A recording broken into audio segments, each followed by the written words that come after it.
सुख समृद्धि लक्ष्मी की प्राप्ति होती है, सभी संकट नष्ट हो जाते हैं। तो यही दुर्लभ कथा आप सभी भक्तगण इस कथा को बड़ी श्रद्धा और प्रसन्न चित्त मन से सुनिएगा। बहुत समय पहले की बात है, नैनीसरण क्षेत्र में सहस्त्रों ऋषि मुनि बैठकर धर्म चर्चा कर रहे थे। ऋषियों और मुनियों के साथ ही अनेक देवता भी उस सभा में उपस्थित हुए थे।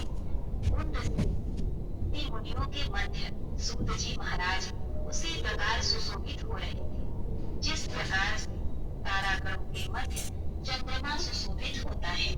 इस धर्म चर्चा के बीच ही महर्षियों ने संसार के कल्याण हेतु हाथ जोड़कर सूत जी से कहा, महाराज, कलयुग में मनुष्यों की आयु और श्रद्धा दोनों ही काफी कम हो जाएगी।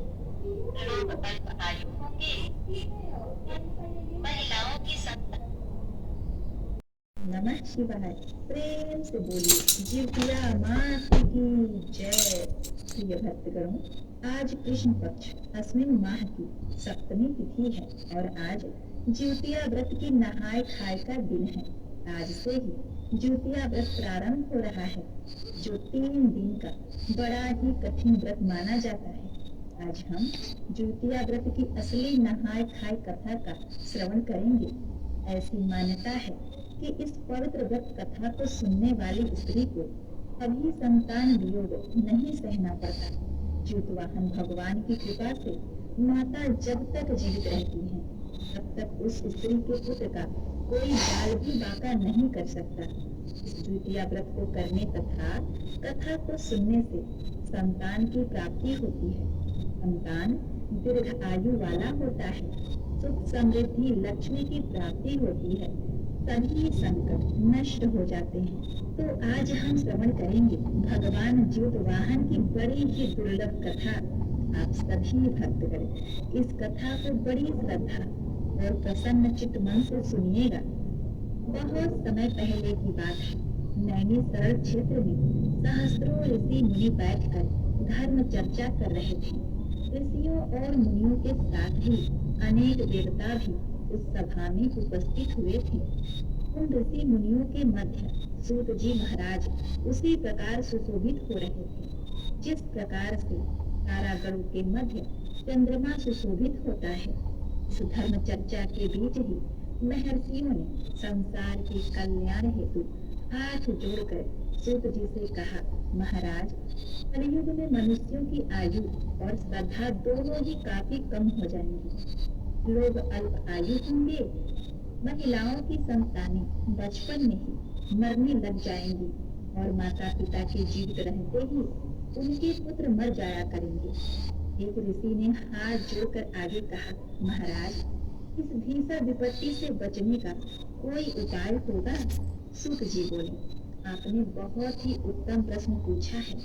कलियुग काल में जब मनुष्यों की आयु कम होगी और श्रद्धा भक्ति उससे भी कम होगी, तब कलियुग काल में माता पिता के सामने उनके छोटे छोटे बच्चों और जवान पुत्रों का मरना एक सामान्य बात हो जाएगी।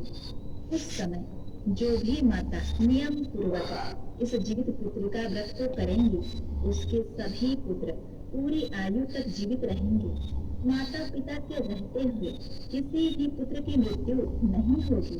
संसार की भलाई के लिए मैं इस संपूर्ण वृत्तांत को कहता हूँ। सूत जी ने कहा, जब द्वापर युग का अंत होकर कलयुग प्रारंभ हो रहा था, उस काल में अपने अपने पुत्रों की मृत्यु से दुखी बहुत सी शोकाकुल स्त्रियों ने आपस में सलाह की कि वे सभी मिलकर महर्षि गौतम जी के पास गए। उन सभी स्त्रियों ने महर्षि गौतम की वंदना की और कहा, हे प्रभु, अब कलयुग आ रहा है। कलयुग में आयु वाला होता है, हाँ? सुख समृद्धि लक्ष्मी की प्राप्ति होती है, सभी संकट नष्ट हो जाते हैं। तो लोगों के पुत्र किस तरह पूर्ण आयु तक जीवित रहेंगे और माता पिता के जीवित रहते मृत्यु को प्राप्त नहीं होंगे, इसके लिए कोई उपाय बताइए और कोई ऐसा व्रत जप तप अथवा पूजा हो तो हमें कहिए। गौतम जी ने कहा, मैं आपको एक